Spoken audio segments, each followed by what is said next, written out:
to the morning mist, 99 above and beyond schizophrenia. We came from above it, we fell into it. Now we're gonna rise back above it and get beyond it. Above and beyond schizophrenia. So, this video, I haven't made a video in a few weeks. I've been pretty busy working 60 out of 16 days. This is my first full weekend off, so I've been taking a lot of work. Um, and so I took this weekend off, didn't pick up no extra work, so I'm home and still tired, but you know what? I'm still moving along, still get going after it, and want to make a video now. This video, I'm taking a look at a YouTube video. Right, there's a girl. I'm sure a lot of you know her. Her channel is called Living Well with Schizophrenia. Her name is Lauren, and she made a video a few days ago. It was titled I'll bring it up later. But it's about her was about her going off her medications. Or one previous before that one was about her going off, planning to go off her medications, and then this one she was talking about the effects and the results of her going off her medication. So I wanted to look at that because I made a video not too long ago about medications and so forth. And then, I saw this in my feed. So I thought, oh, that's a great topic to bring back because it's something that a lot of people are still struggling with. And so I want to look at just real time experience because she has that video there and we can really look at it and can examine some of the stuff that I felt she could have done better and some things that she done great. So not really to criticize her, but more to use this as an educational piece. So those who are going to attempt the same things or thinking of it or are in the midst of it can, and people have asked me how I've done things and so I'm advice certain things. So I think that was a great example to we can look at and hear and kind of discuss that. So, all right, so here we go. How did going off my antipsychotics too quickly go? Right. So, all right, let's get into it. Hey Lauren, how did reducing your meds too quickly go? So, Scary some voice. background context for what's been happening. Some of you may know I've been trying to reduce my medications. This is stemming from, partly, it's kind of hard to actually weed out between delusional thinking around medications where I believe that the medications are, poisoning me or whatnot, and weeding that concept and that mentality out from, well, there's a lot of evidence out there that, antipsychotic medication and psychiatric medication in general are not great for you long term, or the long term effects are not really well known. I think there's some healthy skepticism going on around my medications and Okay, so she talks about some of her reasons for wanting to go off antipsychotics, and some of these are what I talked about in my videos on medications as well, right? It's the negative side effects, right? And this is more specifically, she's talking about the long-term negative impacts on your physical well-being and maybe even your mental as well, right? So these aren't well known, and so it's a valid concern that she has, right? wanting to reduce them and whatnot, and maybe ideally at some point go off of them. But then it's kind of hard to kind of weed that out from a delusion that I particularly hold around medications being poisonous. I think that kind of wove itself into maybe why I reduced too quickly. But basically, So that's a mixture of possibly delusions mixed with the concerns, right? So he's trying to separate these two in order to get a better understanding of what's the motivation. I have been trying to reduce my medication working with my psychiatrist. That's The good. idea, That's I good. guess, was to reduce very, very slowly, but I think I ended up getting a little. Tapering off is good. That's a very good thing. If you can work with your psychiatrist to help get off medications, slowly reducing it, that's the best way to do it. And I think that's where everyone should do it. if your psychiatrist is willing to work with you, and I think they should, because if you're gonna do it anyways, just might as well have them, there to monitor you, and if you need any help, they're able to give you that hand, give you some advice or whatever it is. So I think that's good that she's doing this and pursuing it in this direction, right? Carried away with it and reduced too quickly. Part of why this happened is because things were going really well at first, and I was Mm-hmm. gradually reducing, half a pill of different medications that I'm on every couple weeks or every few weeks, and that seemed to be going okay. I was feeling good, I was Flip flops. doing well, but 2.5 weeks ago, I started to experience more symptoms. And what I mean by this is I started having more hallucinations and I started having more paranoia. And Yeah, things were going good, and that was the I think flip flop sounds what I was referring to, but things were going good, going well for her, and the problem when you're on medications and it kind of dampens you a bit, your senses, you feel dull, you feel certain kind of ways, so then you take other medications to counter those side effects, right? So there's other added problems. So what happens is you when you start reducing these meds, your senses become more alive, right? So you're once where you're cut off from the energy of kind of really experiencing everything naturally through all your senses, and then when you stop, now your senses start to open up and start to connect with everything, and so you get this energy you're pulling in, and you want to just take on the whole world. You want to do this, you want to do that, you want to get back to life, and then if you get caught up in that, you end up can have schizophrenia, the symptoms sneak upon you, and then you just kind of went from being all on the mountaintop into the valley, right? And that's the difficult situation, right? How do you manage that, right? So I think that's what she's experiencing right now, because she wasn't aware of that possibility, or at least the incoming of that. I it was hard to keep up with my thoughts and they were getting really muddled and it was hard to maintain a fluent thought process, or I was just feeling really muddled and very confused. My symptoms were getting harder to deal with and harder to manage. I was also experiencing some other potential warning signs. Like, one of my warning signs is shopping, and so I started online shopping again, and I started just exhibiting behavior. I mean, okay, the first part is when she is going through this, like when you're gonna start to stop your antipsychotics, before you even get to this part, right, where she even started it, you gotta think about where is your mindset, right? Why do you want to do it, right? And you gotta think, why do you want to do it? Where do you want to go? And you gotta think how you're gonna get there, because you know where you're coming from, right? So this is the thing. You have to sit down and you have to think, right? You got to be a strategist here. You can't just willy nilly into this. You can't just hope your way, because if your hope isn't built on faith, it's not hope. It's just wishful thinking, right? And then you're gonna run into troubles. So you got to think, where do I want to go? How am I gonna get there? Because when you think about where you're coming from, right, and you got to have this plan. So you think about before, maybe in your more symptomatic phase, and how you got into that, how you were responding in that situation, how irrational you were, and then you think about how maybe you're on medication now and how you're more stable, and now you see the world in a better way, the more accurate way, and you're not delusional or paranoid, symptomatic, and so forth, right? So now you got to think, when I stop the meds, what's going to happen? So that means the place you're coming from, the paranoia, the delusions, the symptoms, these things are gonna try to creep up on you. So you gotta understand now, how am I going to deal with this when they come? Right? This is the mental attitude you need to have, the mental thought process.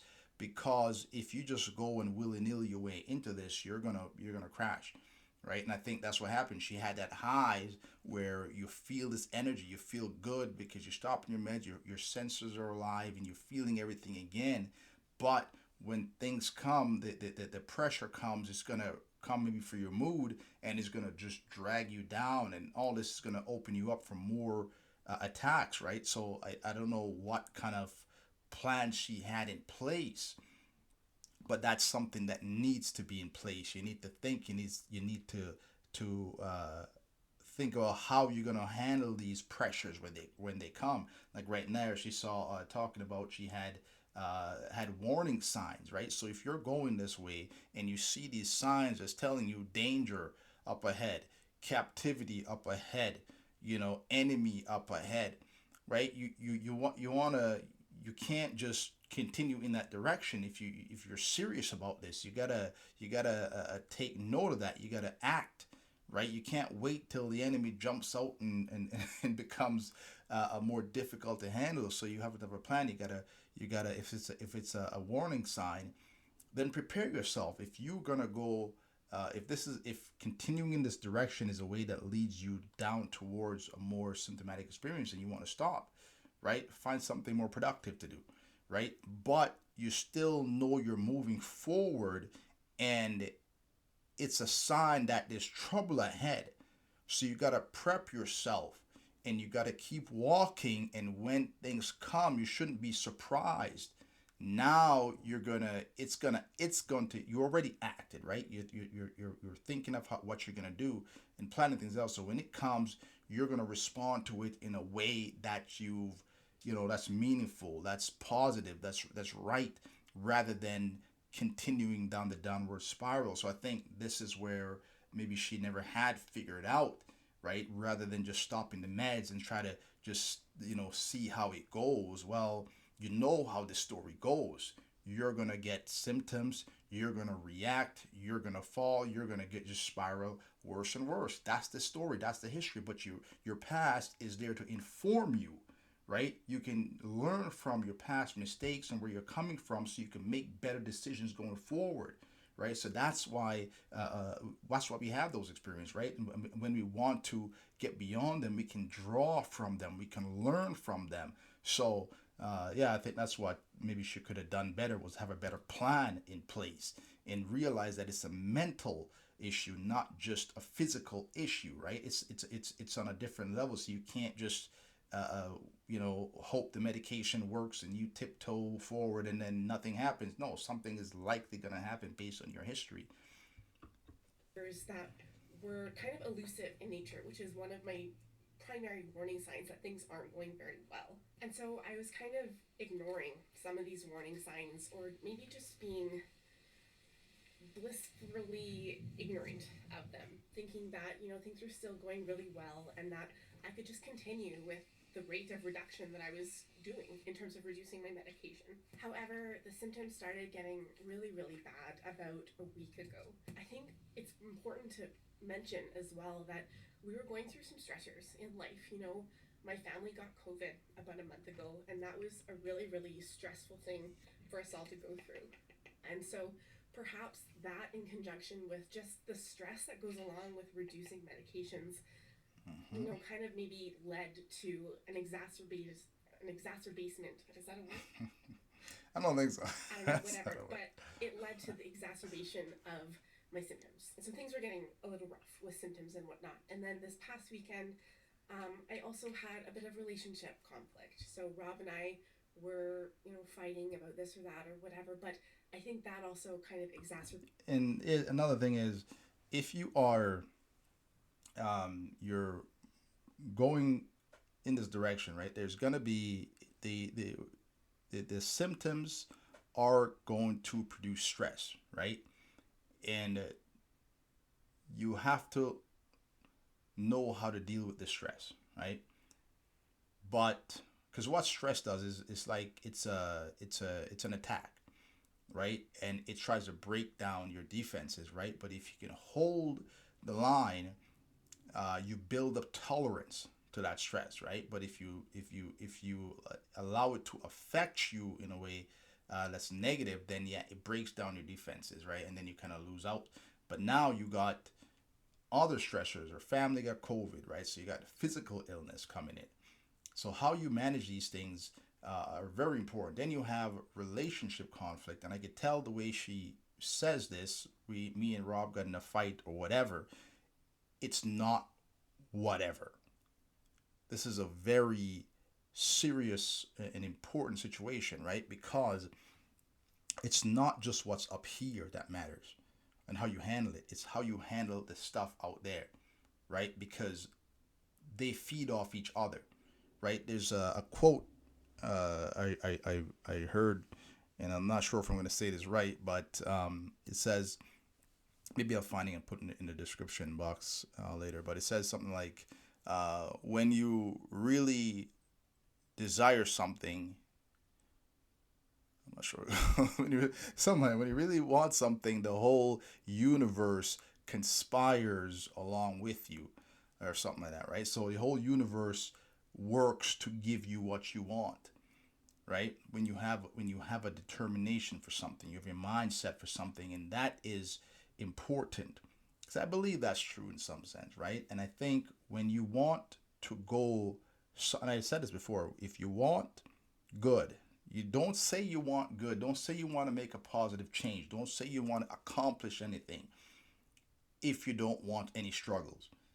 Because if you want to go somewhere, you're going to be tested, right? Because life will put things in front of you in order to give you what you want. How you respond to it is going to determine what's really in your heart, right? And how bad you want it. What she might be experiencing here is that when you for one, if you're going through this in your relationship, you got to talk to your partner. You got to have a plan. You got to have communicate, and also know that they have stress in their life and you have stress, and so those stresses coming together is going to create an explosive situation. So you don't want to prolong uh, uh, struggles relationship wise if longer than you have to, right? So if it's something like, hey, you said to I'll do, we had an agreement. I do dishes 3 nights a week. You do it 3 nights, and the last night, the seventh night, we both do it together. But it's 5 nights that I've been doing dishes, and then that's gonna lead into an argument. It's like, you know what? No, right? If I'm saying I need you to do some dishes too, and you're saying, well, I'm busy, and can you do this because I'm working, and you're this, and you know what? Fine, I'll do the dishes, right? If I got to do it 14 nights straight, so what? The thing is, you got to end those battles quickly and decisively, and you can't have resentment into it. You got to have it's a leadership role you're taking, and sometimes it means you got to take a loss in order for you to take a win ultimately, right?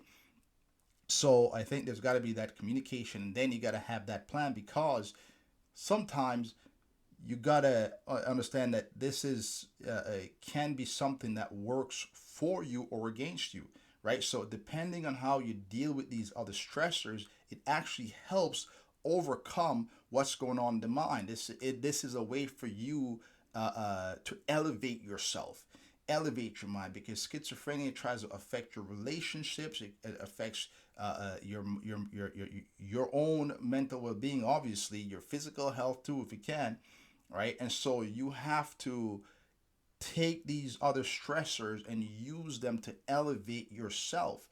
When you when you take when you handle these stressors in a positive way, it brings you forward, right? It puts you in a better position mentally, even against schizophrenia, that its ultimate end is to destroy and take everything from you, right? So you got to have those plans. You got to be cognizant that it's not just mentally in my mind, it's also based on the situation that goes on in my life.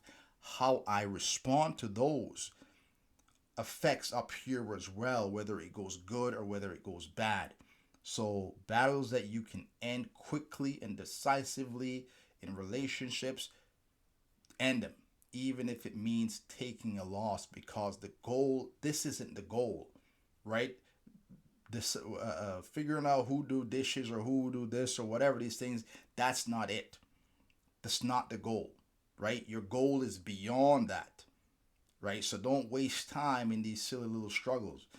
Some things are bigger than others, right? I'm just using this as an example, right? So what I mean? So you have to have that communication, and really have that mindset forward. You got to keep your eyes on the destination. So once you do that, you're not here to spend time in these other, and let these other stressors wear you out, because all that happens, it comes and what does it do? It breaks down your defenses. It allows schizophrenia to encroach more and more on your mind. So end those. The symptoms that I was experiencing and the hallucinations that I was experiencing, and some of the delusional thought that I was falling into started having a really negative nature to it. And I started getting hallucinations that were really negative in nature, kind of around the relationship conflict. Anyway, it began Mm-hmm. to be very difficult to manage them.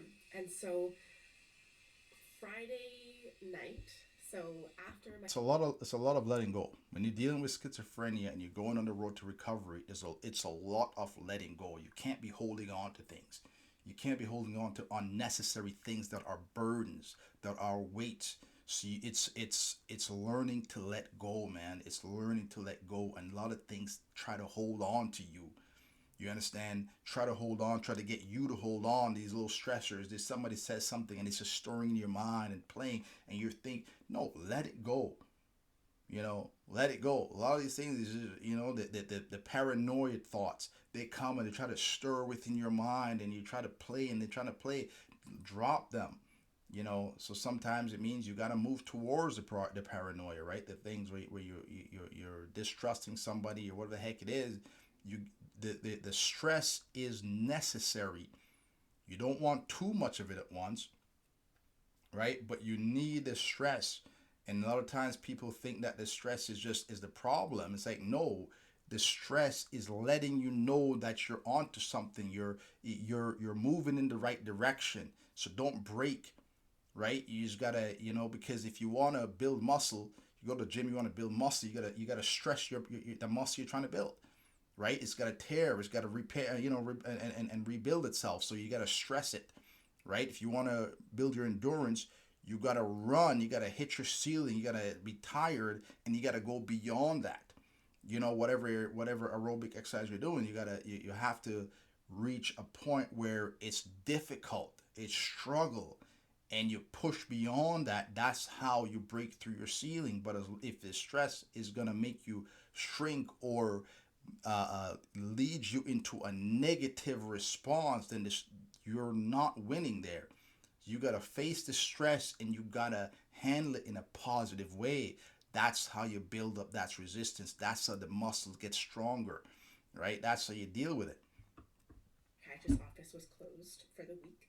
Um, it got to a point where I felt that I really needed help and guidance in terms of figuring out what to do with my medication, because I had kind of identified at that point that medication was kind of She's where the called. the She's trying to reach the doctor here and get some help because she figures medication is what she needs. Which I think is good. It's very good to recognize where you're failing and that you can't handle this, and it's a good recognition on her part, and that she might need some medication. Right? There's nothing wrong with going to medication if you feel you're gonna crash and burn. It's better to get medication to stabilize you than to crash and burn, end up in the hospital, and then you have a partner or your families, and everyone's gonna be burdened because you're there again. And it's one thing if you don't have insight into anything and you're just lost. It's another thing when you have insight and then you choose to go that direction again. It's not very smart. So I think using being able to reach out for help when you know you need help, it's nothing wrong with that. There's no shame in that, right? It's a very smart thing. And then you can regroup, recollect yourself, stabilize yourself, and get back on it again.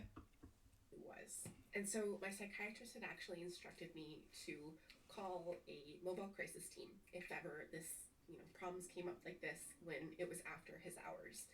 And so I made the decision to reach out for support to a mobile crisis team. I think they're called something else now, and they're no longer kind of as mobile, but they're a crisis response team that was available at that time of day. I called them, and a bit of back and forth. They were at first hesitant to kind of offer any kind of guidance around medication because they didn't want to step on my treating psychiatrist's toes, I guess, around medication. But they ended up booking me for a kind of emergency session with one of their psychiatrists for the Sunday. I felt like I couldn't really wait that long.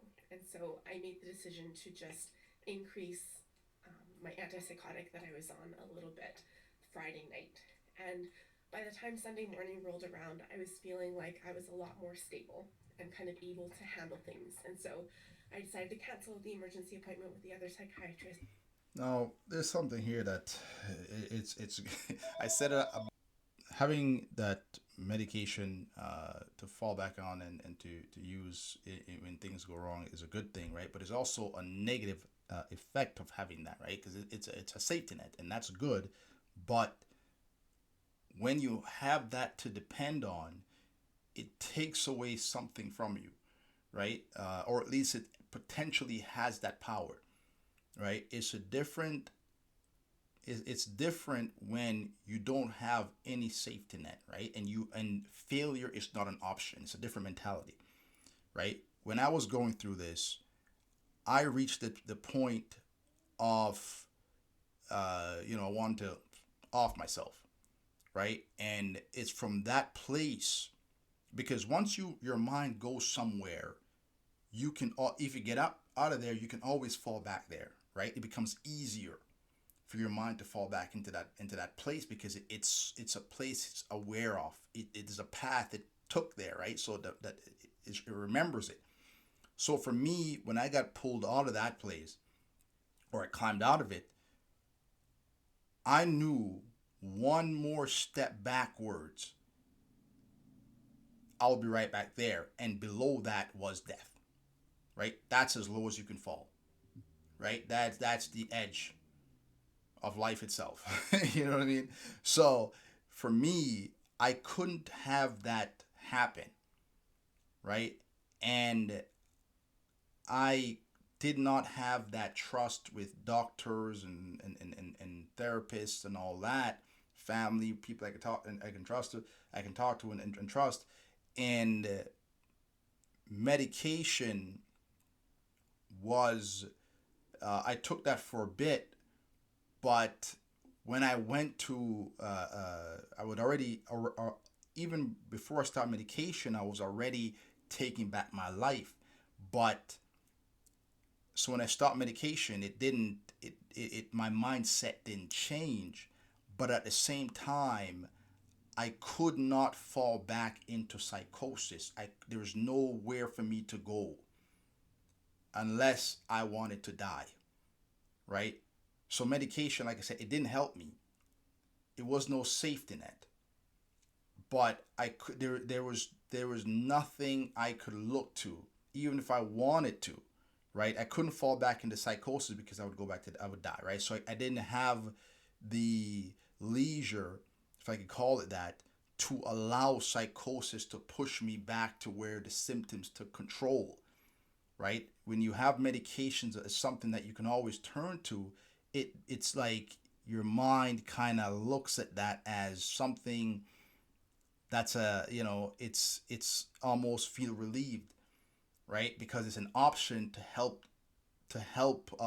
you get through and to help resolve your issues, but it's also the place you don't want to get to, right? So there, there's a desperation that becomes missing, right? Unless the mind is determined to get through without succumbing to that. But then, in order for it to do that, it must not fall too far, right? Because then you end up back in the psychosis. So you have to maintain this delicate balance, right? But once you see, if you're able to see failure as not an option, then you have to walk and maintain the balance, which means all the stressors that come, you have to deal with them in a meaningful way, in a mindful way, right? So you have to approach everything clear visioned, right?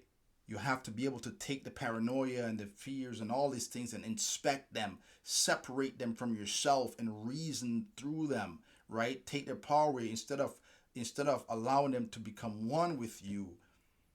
You look at them, you inspect them carefully. Why am I afraid of this? Why is this happening? Why, and why, why am I allowing this to take power over me? Why, you know what I mean? Like, what's the meaning of this? What's the effect of it? Where is it going to bring me? Is there any real validity to it?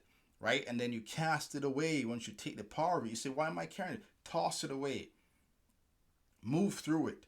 right? Because if you don't, then it'll obviously take power over you, and then you're gonna end up turning to the medication. But if you are determined to get through, you have to be. You just want to be stubborn in that direction, in the with the attitude to not allow it to take you over, right? And I think with her is having that is good if you cannot stand it. If the pressure becomes too much for you to bear, then it's good to have it. But then also, you'll never know if you can manage through the pressure if you turn to that. But if your history is you're always reaching that point and then you need medication anyways, then yeah, it's you know what's going to happen. But this is why you need the understanding. This is why you need the planning. This is why you need to look back and actually see how you got here and understand how you got into psychosis, and then how you got out of it, and how you are when you're stable, and then you can move forward with that knowledge and awareness in sight and in mind. But without those things, then it's easier to say, well, you're gonna have to turn to the medication. But we gotta use all our tools. It means you gotta look at everything and use everything, and don't just see this as a brain chemical issue, because as long as it's that, there's nothing you can do, right? But she knows she can do something, which is why she is going this direction anyways, right? But I don't know if she understands how much power she has, and I think that's might gonna be the thing that kind of hinders her progress as she goes. But hopefully she learns. And just call my own psychiatrist Monday morning. Called my psychiatrist's office and left a message saying that I needed to speak with Don't him scare as me. soon as possible. The crisis response team actually followed up with me a couple times, which I was really kind of surprised about. And, it was kind of nice to see that they have that kind of service available to people who are experiencing crisis, because, you know, it's hard to navigate that. And so to have that extra support was really That's good. pretty So good. where things kind of landed there is that they ended up reaching out to my psychiatrist as well, and they were able to talk, and they let me know in a follow-up conversation that my psychiatrist is going to be calling me on Thursday to kind of check in and go over everything that happened. But he suggested to them that I be a part of their stabilization team, I think is what it's called. And so they're going to continue checking in with me until my psychiatrist can check in and kind of figure out what's going on. So that's kind of where things are at. But also on over the weekend, I reached out to my therapist to see if she could fit me in terms of having a cancellation sometime this week, and she did fit me in this morning. And so those are kind of all the steps that I took to address kind of the crisis situation that I was in, and that's kind of where things are at right now. So what I really want to convey is actually, partly what I talked to my therapist about this morning, and that was kind of around the idea of, she pointed out that I'm experiencing a bit of a disconnect between how I'm choosing to frame seeing the medication increase that I inevitably had to do this weekend, and what my feelings are around that. And I've kind of dissociated a little bit in terms of, Can't be led by your feelings. A lot of times people, especially these days, people want to be led by their feelings, but your feelings will destroy you, right? Your feelings will lead you into all kinds of things, all kinds of mental traps that'll get you stuck, right? You don't go by your feelings, especially dealing with mental illness. Your feelings they can kill you, lead you, you know what I mean? So you want to be careful. You have a mind and a thought, able to reason for a purpose, right? So we've got to use that to make better judgments, to question things, ask questions, right? A lot of that is what we don't do. We don't question. We just kind of follow the feelings, follow the thoughts. But no, you're not the thought, nor are you the feeling. You are someone that's there. You observe the thought, or you accept the thought, or you observe the feeling, or you accept the feeling, right? A lot of that we do is just accept, accept, accept, and we don't question. But we should question. We should reason why. You know what I mean? So if you want to, you ask those questions, and then you can see if there's an answer, a rational answer. Does it make sense, right? And it's got to make sense in the direction that it's right in the direction that you want to go, right? Because if your thoughts and your feelings are motivated by things that's contrary to the goal, then you must cast those aside, right? You have to be objective. You'll have to be able to use your thoughts to kind of reason through things, because there's going to be all kind of things coming at you, on your feelings, on your mind, telling you this, telling you that, especially when it comes to paranoia and these things, and these symptoms of schizophrenia, telling you all these things, trying to speak to you, convincing you of certain things. So you got to be able to question them. Then you're going to be have the feelings coming on your body to make you feel a certain way. You got to be able to question it. You got to be able to move through that, because if you just keep going with your feelings, you're just going to be reactive, reactive, reactive, reactive, and then you got no control, no power, right? So it's good thought that she's was given by the therapist, but it's fine, and I do think it, like I said, it's going back to her taking the medication, which is good in her situation. I think it was a right thing to do, it was a smart thing to do, um, and yeah, we'll move on. Trying not to fall into the feelings that I have, which are around, a sense of loss and a sense of failure in terms of having to go back up on medications. And I think that that was a really important insight in terms of understanding that I need to kind of reframe how I'm seeing that event and seeing it less as a failure and more as a tool or kind of There more you go, information, information for right? how to go about it Yeah, again. right. You got to use those experiences. You gotta use that to build yourself going forward. And sometimes you got to take a step back. You got to take a loss in order to you think about the long term goal, not just the don't get lost in the battle. You got to look at the war, right? Sometimes you lose a battle, but it's gonna help you in winning the war. Understanding that my ultimate goal of trying to reduce medication and seeing how that works for my mind and my body and whatnot is still, a possible goal to have, and it's still Mm-hmm. the goal that It's a I worthy hold. goal. But understanding now that I have more information in terms of how to go about it now again. I think that some things that I learned were basically that it's kind of an ebb and a flow process. It's not like because it was going so well to begin with that it's always going to be that way. Mm-hmm.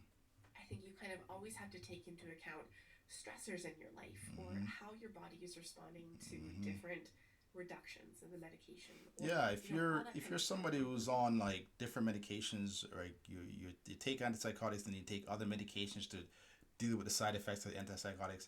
That's gonna bring more complexity to the situation, right? It's gonna bring more stress on you, and more physical stress on you, right? So you gotta really these are all the things you got to deal with. Fortunately, I didn't have to deal with those because I never told any doctor about any kind of symptoms I was experiencing, except sleeplessness. One time I did, and I was taking some sleep medication, and but that stopped shortly after because they up dosed a bit, and I still never helped, so they stopped it, and that was it. But I didn't even know a lot of these symptoms I was feeling was from the antipsychotics. I thought they were part of the schizophrenia thing, the demons, But so I didn't have those kind of issues. But if you have those, then it definitely brings more complexity to the situation, because there are going to be physical dependencies and physical responses, and those side effects inhibitors have side effects of their own. So it's just a whole lot of mess with this stuff, right? Always need to be kind of reacting and taking into account what your body is telling you. So there were some warning signs that I detailed at the beginning of this video that my body was kind of telling me like, hey, we need to slow down. This is not going the best it can be anymore. And I should have been more open to listening to that and understanding that it's okay to not follow a strict, Mm-hmm. regimen of reduction in Yeah, terms of reducing meds. And it's okay to kind of be more in tune with what my body's telling me and got go to be with the flow a little strategic, bit more in right? terms of Flexible. listening to my body in terms of what is appropriate reduction. And then again, also being okay if I do need to increase and being okay with that and not seeing that as a failure or a sense of loss. I think I also learned from this experience that I need to be more aware of the stressors that are going on in my life. So, my baby started daycare and then we all got hit with COVID, and that was really difficult to manage. We're still dealing with symptoms and it's been hard to work through that.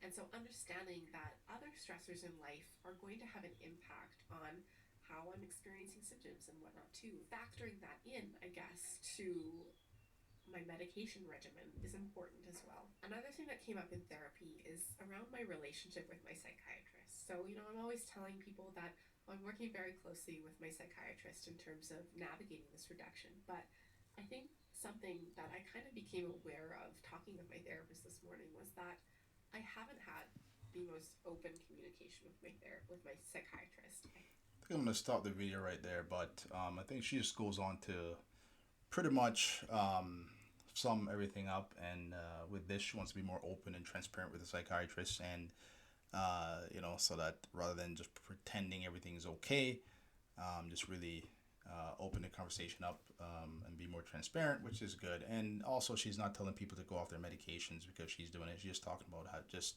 have a healthy skepticism, and really doing things because, at least from saying, I say to do things because you want to, not because somebody else is doing it. Don't follow, don't necessarily follow people. You gotta do things because you want to do it. That way, if anything happens, it's not on somebody else told me to do this, or I'm doing it because you did. It's got to be your own conviction. You gotta walk according to your own convictions, right? But overall, like I said, I'm not saying this to criticize her. I just don't. I mean, I'm stopping there, I should say, because I don't. It's already long enough, and you know how it is. Um, but it's just I really think that things could go better for her if she kind of look at the broad picture of what she's dealing with. But sometimes people's minds just don't really go there. And but hope I like what she says, that it doesn't mean she's gonna stop. She wants to be able to try this again, and hopefully she gets more insight, like real insight, into really push through some of those symptoms, to really diffuse them, to not let them break through her barrier, and take control.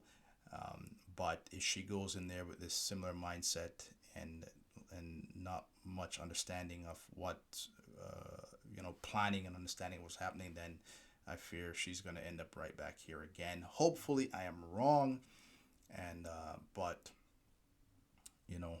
hopefully anybody else wants to go on the same, well, we're on the same path. A lot of people want to go on that path, want to move forward, want to stop. But make sure you do so with thought. Make sure you do so with planning, and with the counsel and guidance of your psychiatrist, if possible, if at all possible. That's the best route. But anyway, I'm gonna end this video here, and hopefully you got something from it, and hopefully her story, her experience, it brought some clarity, some help to some of you, some understanding, and hopefully the things I had to add to it was able to help some of you, and and getting beyond schizophrenia. So there's something else I wanted to say, but kind of slipped my mind. But anyway, we'll continue this this journey, and hopefully, anyway, yeah. Lauren, she's living well with schizophrenia. Check out her channel if you haven't seen it. She's, like I said, very intelligent girl. She's a lot of good content, a lot of resources she provides to the medical communities, and kind of things that can really help people going through the struggles, families, and so forth. So, anyway, until next time, later.